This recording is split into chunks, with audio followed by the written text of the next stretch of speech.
Greetings once again. This is the Oral History Project, paid for by WCBL Radio of Benton, Shelby McCallum owner, and I'm Ray Mofield. And we're visiting in Paducah today, but we're visiting a lady who lived in Marshall County many years and tells me almost a unique story of living right on the line.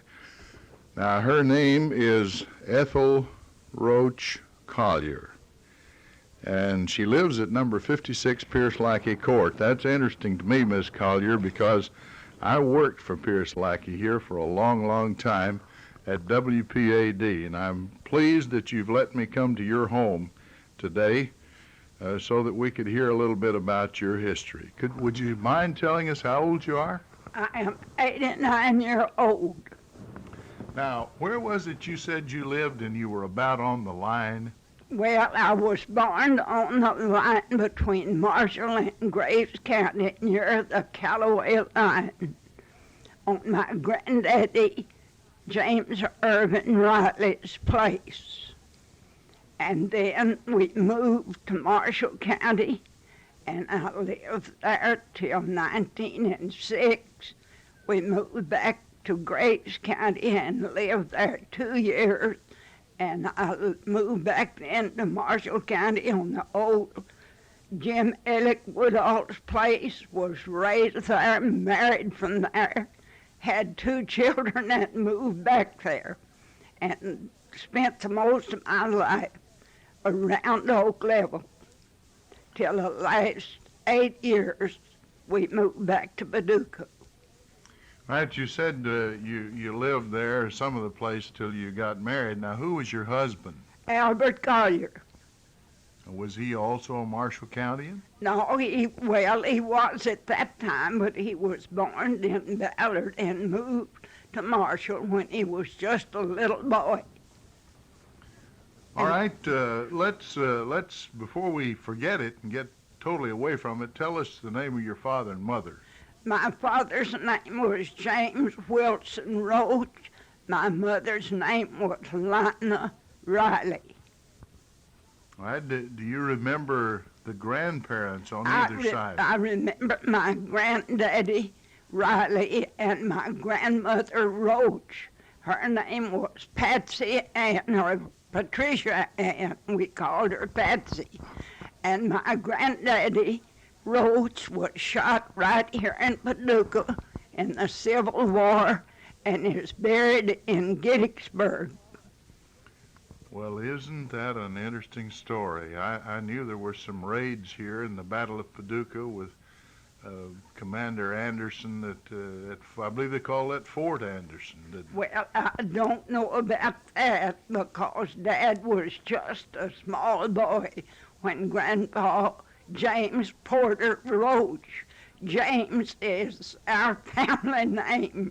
Uh-huh. There are dozens in my family named James. In fact, I have a grandson named James Collier. So your family's been fond of that name for a long time. Ever since my granddaddies were. Well, it must be a wonderful name. Well, our it Lord is to had me. a brother named James. That's right. So it's been a good name for a long, long time. Well, I love it, of course. Both of my granddaddies were named James, and my daddy was named James.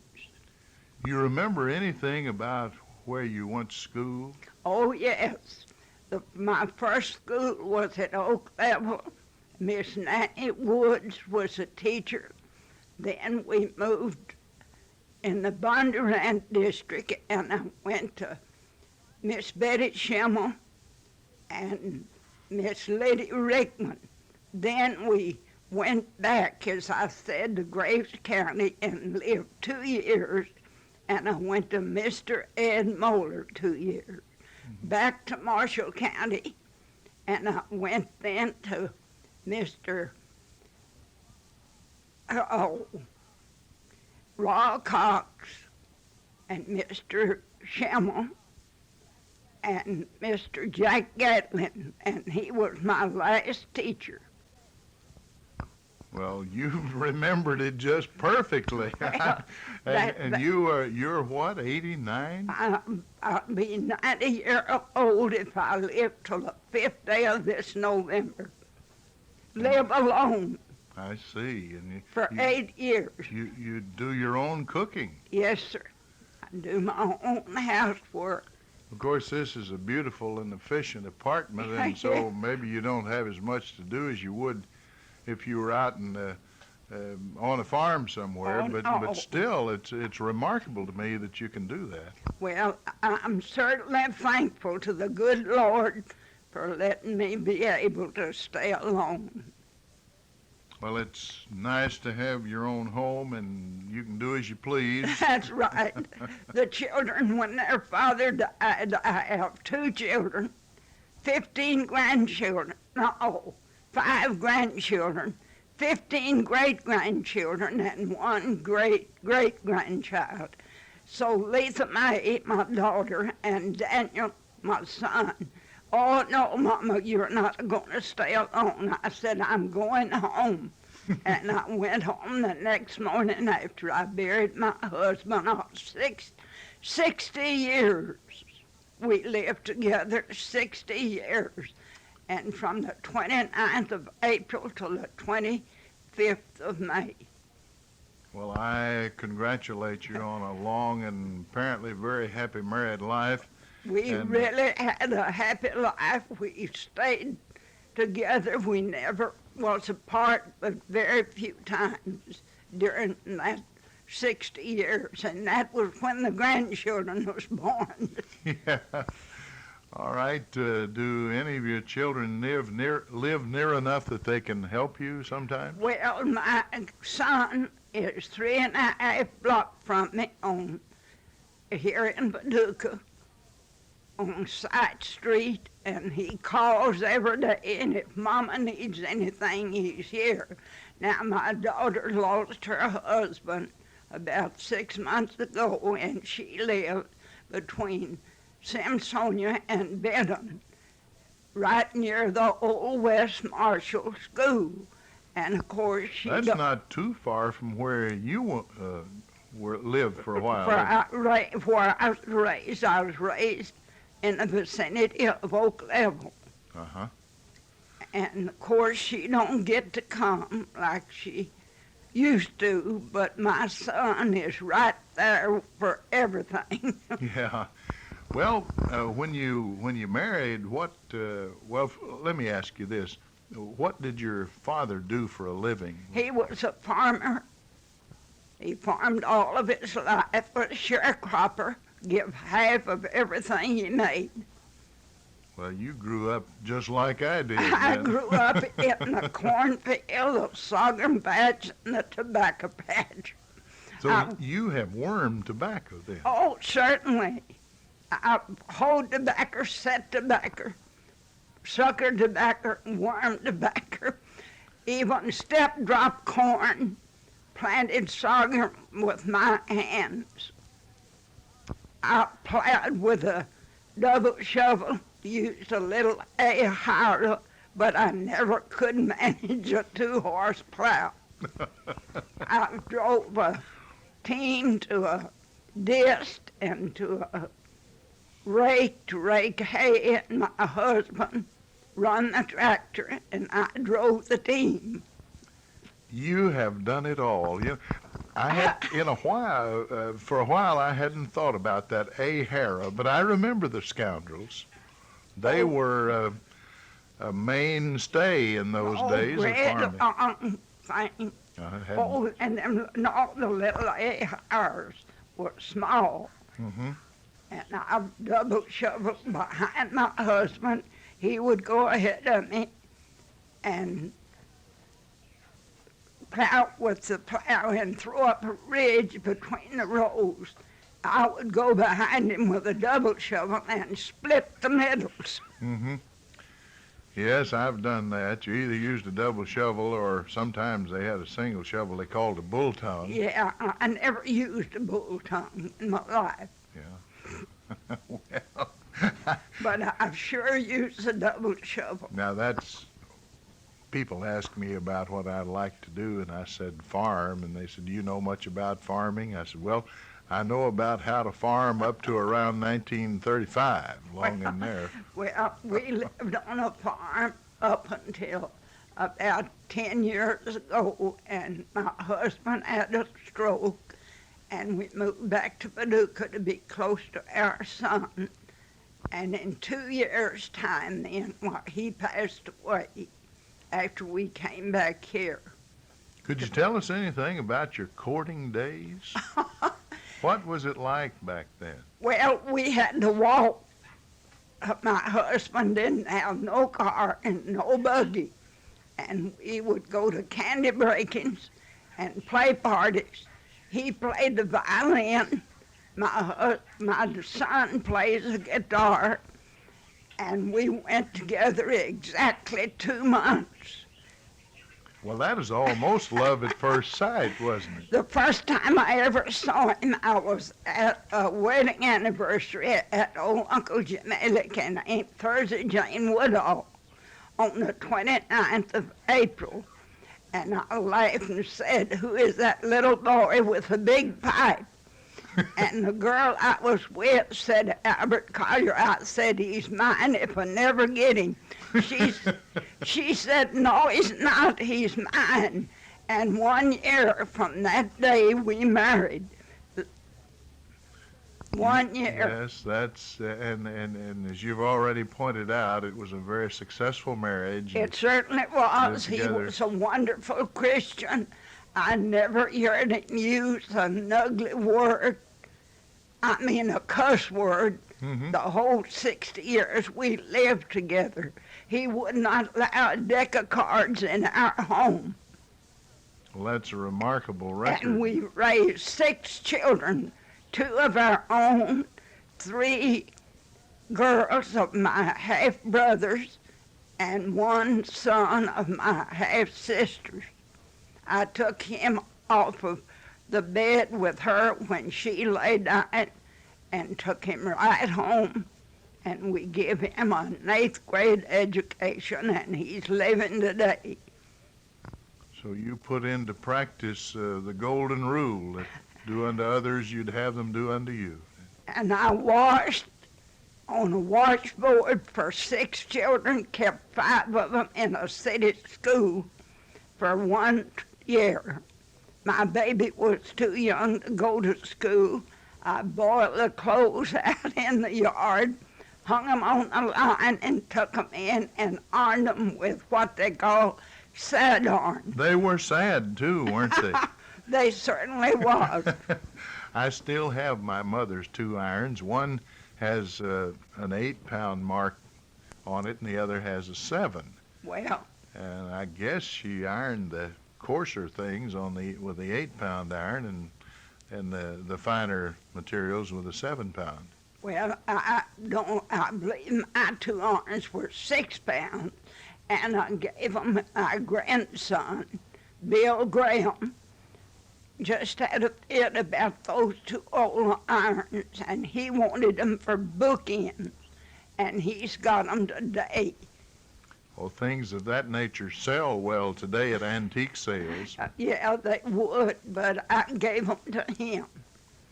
Now, a lot of the things you had to do, of course, were just plain hard work. Yes, sir. But nevertheless, you did have some fun. Tell us, how did you have fun in those days? Well, we'd gather together. The young folks always come to my dad's. He always loved a big bunch, and the young folks would come. We'd play ante over Sunday, kick the can, jump the rope, and just had a big time. A lot of times I remember in my growing up days, we'd pitch washers. We pitched washers and horseshoes. Uh-huh. But the most of it was kick the can and ante over. Did you have any neighbors fairly nearby that you'd say, go and sit till bedtime? Oh, yes, yes. And Aunt Martha Ford and Uncle Bob had come to see us.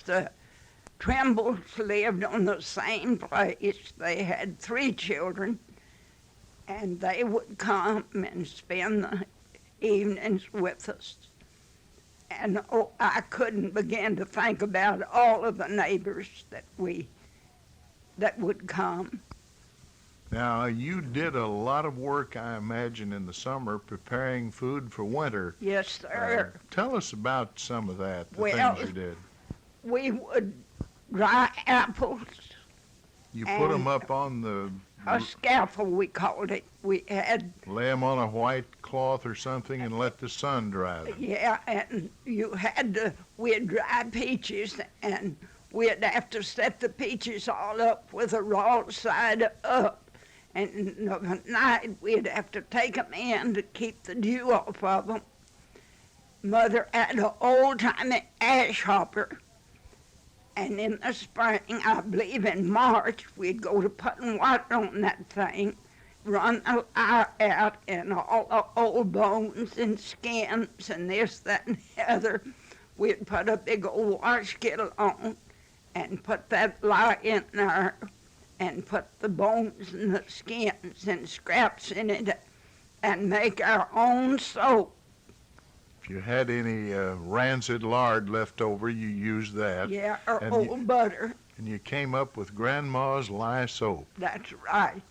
I've used many a bucket of old lye soap. I suppose this younger generation wouldn't remember it, but along about 1952 or so, there was a fellow named John Stanley who did a hit record called Grandma's Lye Soap.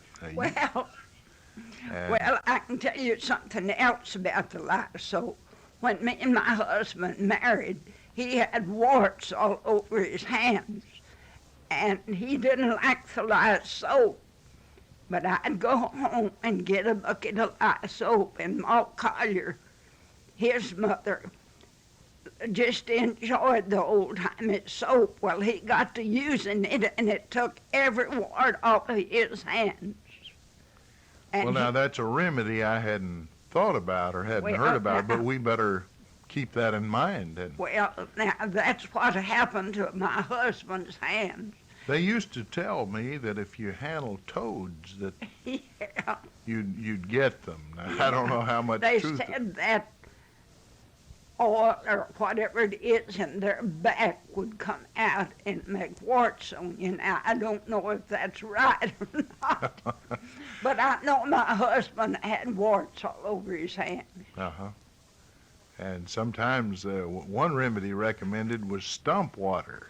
Yeah, Find an old tree stump that had a hollowed out place and it rained in it, and then you'd take that water and use it. yeah. I don't remember whether it cured it or not, but Well, some folks would tell you to go somewhere and steal an old greasy dish rag and wipe your hands and hide the dish rag and not let nobody know where it is at, would take them off. Now, I never had warts, so I really don't know about that.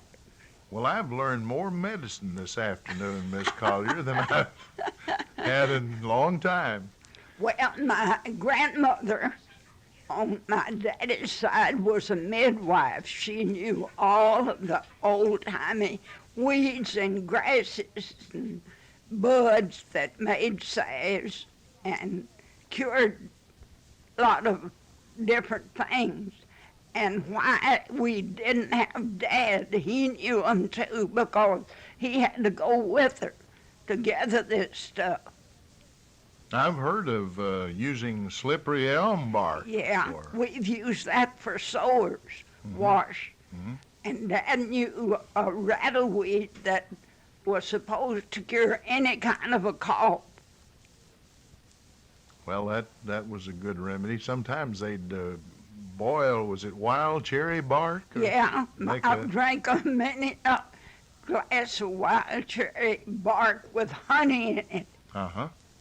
Yeah, I can remember that my dad would bring in catnip. yeah, that was baby tea. Uh-huh. And old whorehound, we made molasses candy and cooked it to where we could pull it, and that was a cold remedy. Well, you know, my father-in-law, who hasn't been dead all that long, Ezra Blumenberg, always liked that, and his mother had used it on him as a Yeah, child. we made it in the winter time. We'd make Hawaiian candy, and old Dr. Joe Woodall, he had one nephew, Jim Woodall Bryan. He was a doctor. He was a teacher first. And every fall he would bring a half a gallon of sorghum to me to make Jim Woodall Bryan candy. Mm-hmm. Now you might have known this Bryan boy. He hasn't been dead too long. Mm-hmm. Jim Woodall Bryan, he taught at Cherry Grove School. Yes, sir. You know, time is getting away. I have several more questions I can ask, but before we do, I'd like to ask you if you have anything special you'd like to tell. Some tale that has been handed down in your family? Well, You know any ghost stories? Or? oh, I've heard plenty of them, but right now none of them come to mind. No ghost stories. No. My dad wasn't much of a ghost story man, and he was my leader. Uh-huh. My mother was always sickly, and my dad was a leader, and I followed Dad, and he was so straight-laced, he didn't care much about ghost stories or any kind of story. Now, you said you grew up without a car, and I did too. We didn't have a car. I remember Dad buying a new buggy in 1930, and big events in our life was when my mother got her own sewing machine, which she bought a Damascus from Montgomery Ward. Now, when did you get a car? You remember your first car ride?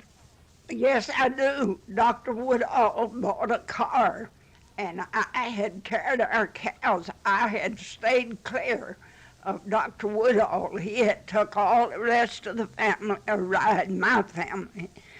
And I had carried the cows across the creek to the pasture one morning, and he was coming in from spending the night with a real sick neighbor or person that he was doctoring. He stopped and said, "Get in, Ethyl." I said, "No, I'll just walk up the hill." And nothing to do with it. I sat there with my hands in fists, just shaking like a leaf. It scared me to death. And I guess I was 17 or 18-year-old at the time. And it was a Ford car. And they had to put the curtains up. It wasn't like they are now. They had to hook the curtains on to keep the air off. Well, I remember those side curtains. Well, that's the first car I ever rode in. Then later, after my son got up, 15-year-old, he got a T-model, one-seated job, and that was the first car that we ever owned. Really? My dad never drove a car. He used old steers to plow with and to the wagon, and horses, of course, or mules, rather. Mm-hmm. And then my husband bought a car and a tractor, and naturally and I still own a small garden tractor. It's that my son's that my husband bought. We make a garden at my son's every year with it. What do you like most to cultivate in the garden? All beans and peas and tomatoes, most anything in the way of something to eat. You plant any whippoorwills or purple hulls? The purple hulls, we can't find the old-time whippoorwills. I wish I could. The old brown kind. Mm-hmm. They were good, weren't That's they? right. I love those things. I do too. But I've not seen any in a long, long time. Well, I guess you have your cabbage out. Yeah, we have cabbage and corn. And this year, my son has, well, I picked a bunch of berries 2 years ago, strawberries, and I throwed them out, the burrs out here behind the house for the birds.